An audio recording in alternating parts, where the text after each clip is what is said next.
Ya, Tom Haye bangga main timnas Indonesia menyanyikan lagu kebangsaan adalah momen yang sempurna.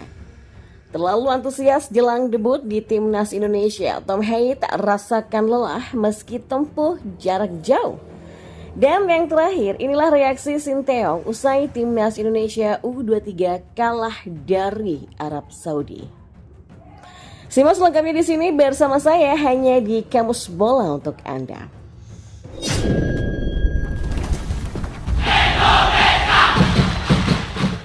Ya, gelandang LC Heerenveen Tom Haye bangga bisa tampil bersama timnas Indonesia.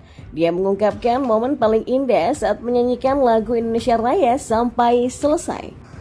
Ya, Tom Haye tampil apik dalam debutnya bersama timnas Indonesia sebab ia membantu skuad Garuda meraih kemenangan 3-0 atas Vietnam di laga keempat putaran kedua Grup F kualifikasi Piala Dunia 2026 zona Asia di Medan National Stadium pada Selasa 26 Maret 2024. Sementara Tom Haye mengaku bangga bisa membela timnas Indonesia dan bermain tanpa mengeluarkan energi.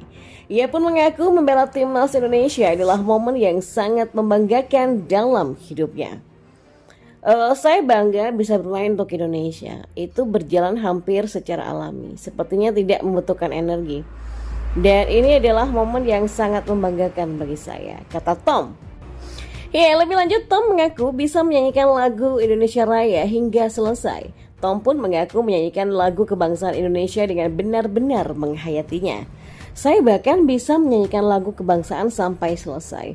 Bagi saya itu sangat penting. Saya sudah sering mendengarnya tetapi tidak pernah secara sadar memikirkannya. Sekarang saya benar-benar menghayatinya dan ketika saya berdiri di sana, saya menyanyikan lagu kebangsaan dengan sempurna. Pungkasnya, sementara Tom Haye akan kembali tampil dan membantu timnas Indonesia untuk lolos ke putaran ketiga sebab timnas Indonesia akan menghadapi Irak pada 6 Juni dan Filipina pada 11 Juni. Bahkan setelah laga, Haye sempat menangis dan harus ditenangkan oleh Jay Itzes. Momen ini semakin spesial karena Indonesia sukses meruntuhkan rekor minor saat bertandang ke Medan Stadium dan menang dengan skor meyakinkan dengan 0-3-nya. Tom Haye menjelaskan bahwa penerbangan yang mereka lewati mencapai 14 jam. Selain itu, dia baru saja menjalani laga melawan Feyenoord pada 17 Maret lalu. Namun, hal ini tidak jadi masalah karena debut di timnas merupakan sebuah kebanggaan. Saya berada dalam keadaan pingsan ya, sehingga saya bahkan tidak terlalu menyadarinya. Ketika Anda kembali ke ritme sepak bola, Anda bisa kembali ke sana dengan cepat, kata Tom. Pemain asal SC Heerenveen ini melanjutkan bahwa dia punya banyak saudara di tanah air. Mereka saat ini tersebar di beberapa tempat di Indonesia. Ya, debut ini sangat spesial. Saya masih punya banyak keluarga yang tinggal di Jakarta dan Bali, ujarnya. Tom pun mengakui bahwa dia sudah sering berkunjung ke tanah air. Hal tersebut membuat pemain berusia 29 tahun ini merasa semakin dekat dengan tanah leluhurnya. Mereka juga mengaku sangat bangga saat Haye bisa bermain untuk timnas Indonesia. Saya mengunjungi mereka dengan pacar saya pada bulan Desember lalu. Ya, hal itu memberikan biaya tambahan. Saya mendapatkan begitu banyak pesan tentang betapa bangganya keluarga saya di sana. Dan itu adalah momen yang menyadarkan saya, pungkasnya. Dan di informasi yang terakhir, ya, Sinteyong menilai timnas Indonesia U23 tidak tampil jelek saat dikalahkan Arab Saudi dengan skor 1-3 dalam laga uji coba menjelang Piala Asia U23 2024 di The Seven Stadium Dubai Uni Emirat Arab pada Sabtu dini hari waktu Indonesia. Satu-satunya gol timnas Indonesia U23 dicetak oleh Komang Teguh pada menit ke-21. Di laga ini Sinteyong mengungkapkan memberikan kesempatan kepada seluruh pemain untuk tampil di laga uji coba pertama untuk mengecek kondisinya. Ya pastinya nggak puas ya. Tapi dengan pergantian pemain hampir semua dimainkan di babak pertama dan kedua untuk cek kondisi para pemain. Dan secara isi pertandingan tidak terlalu jelek katanya. Kan memang hanya cek kondisi para pemain saja, apalagi ada pergantian semua pemain. Memang ada masalah di lini belakang, karena ada beberapa pemain yang tidak bisa bergabung juga. Jadi itu yang sedang dipikirkan bagaimana antisipasi di lini belakang, kata Sinteyong. Nah, terkait laga uji coba berikutnya melawan Uni Emirat Arab pada 8 April, Sinteyong memastikan akan menurunkan pemain inti timnas Indonesia U23. Ini akan menjadi langkah untuk membuat pemain starter siap untuk pertandingan pertama melawan Qatar di Piala Asia U23 2024 pada 15 April mendatang. Uji coba berikutnya lawan Uni Emirat Arab itu akan dimainkan untuk pemain inti dulu, untuk mengantisipasi permainan lawan Qatar nanti pada tanggal 15 April. Pastinya tim inti akan dimainkan lebih banyak. Selain tim inti akan ada kesempatan juga bagi pemain lain, kata pelatih asal Korea Selatan tersebut. Ya, uji coba ini merupakan persiapan Indonesia mengikuti Piala Asia U23 AFC 2024 di Qatar yang akan digelar pada 15 April sampai 3 Mei 2024 nanti. Indonesia berada di grup A bersama tuan rumah Qatar, Australia, dan Yordania.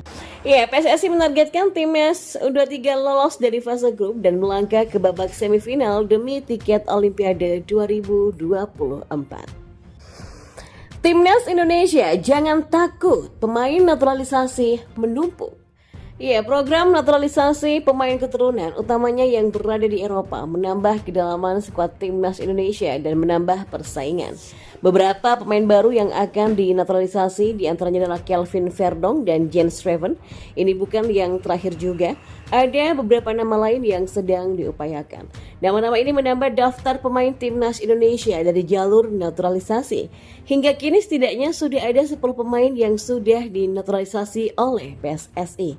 Mereka adalah Jordi Amat, Sedi Welles, Saini Patinama, Ivar Jenner, Rafael Struijk, Justin Hubner, Jay Ites, Tom Hei, Nathan Choaon, dan Ragnar Oratmangun. Selain itu ada Mike Locke yang naturalisasinya lewat inisiatif pribadi, lantas Elkan Baggett yang memilih Indonesia. Cyrus Margono juga memilih menjadi WNI kembali.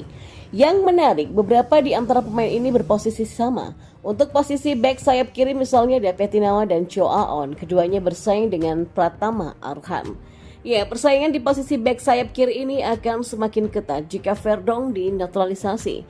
Pemain seperti Edo Febriansyah pun akan semakin sulit untuk mendapatkan tempat. Namun pemain naturalisasi tidak otomatis dipanggil ke timnas Indonesia. Ia juga belum tentu mendapatkan tempat utama meskipun nantinya akan dipanggil ke timnas Indonesia. Arhan yang hanya menjadi pemain cadangan selama 2 musim di Korea Selatan bisa bertahan di timnas Indonesia. Kehadiran Petinama dan Choaon tak membuatnya tergerus. Sebaliknya, kehadiran pemain-pemain naturalisasi dengan kualitas Eropa membuat Arhan terlecut. Pemain 22 tahun ini terus mengasah kelebihannya sehingga sulit untuk tergantikan. Ya, pemain lainnya sepantasnya juga begitu. PSSI mungkin keras kepala dengan program naturalisasi agar timnas Indonesia naik kelas. Pemain pun sepantasnya keras kepala menaikkan kualitas. Ya, jalan instan naturalisasi sudah mulai terasa di timnas Indonesia. Permainan tim asuhan Sinteyong naik kelas di pentas Asia. Dan situasi ini tentu saja membuat beberapa pihak menjadi risau. Salah satu yang berani menyatakan pendapatnya adalah Muhammad Tahir. Ia kecewa dengan program panjang naturalisasi. Pernyataan Tahir pun lantas diserang. Ini tak lain karena mantan pemain Persipura tersebut menyebut kualitas pemain Liga 1 dengan pemain naturalisasi hanya 11-12 saja. Tahir niscaya bukan satu-satunya. Kiranya ada banyak pemain yang risau dengan program naturalisasi ini tetapi tak berani menyatakan pendapatnya. Netizen sangat bengis kepada pemain anti naturalisasi. Pasalnya sudah berpuluh-puluh tahun netizen menanti masa jaya timnas Indonesia. Saat pemain yang besar di kompetisi lokal sulit untuk diharapkan, kini naturalisasi menjadi harapan. Apalagi naturalisasi kali ini berbeda dengan era sebelumnya. Kini pemain yang dinaturalisasi PSSI adalah pemain-pemain yang punya darah keturunan Indonesia maksimal dari kakek dan neneknya. Ya, bisa dibilang ini adalah era pukulan keras bagi pemain lokal. Para pemain dituntut meningkatkan kualitasnya agar bisa bersaing dengan pemain keturunan diaspora. Gaya hidup pemain Indonesia yang sudah menjadi rahasia umum dan selalu dikritik keras namun kurang berdampak, saatnya untuk diperbaiki. Dan inilah momentum perlawanan permainan lokal. Tentu saja melawan situasi ini dengan menunjukkan kualitas. Tekanan yang datang dengan bertubi-tubi biasanya membuat seorang pemain tertempa kapasitasnya. Ya, ketergantungan PSSI untuk timnas Indonesia dengan pemain naturalisasi niscaya di titik jenuhnya akan ada saat program ini dijeda atau malah dihentikan. Ya, sambil menunggu saat itu tiba, stakeholder sepak bola Indonesia sepantasnya mendesak PSSI untuk menghidupkan kompetisi di usia muda. Sepak bola akar rumput harus dihidupkan dan itulah salah satu jawabannya.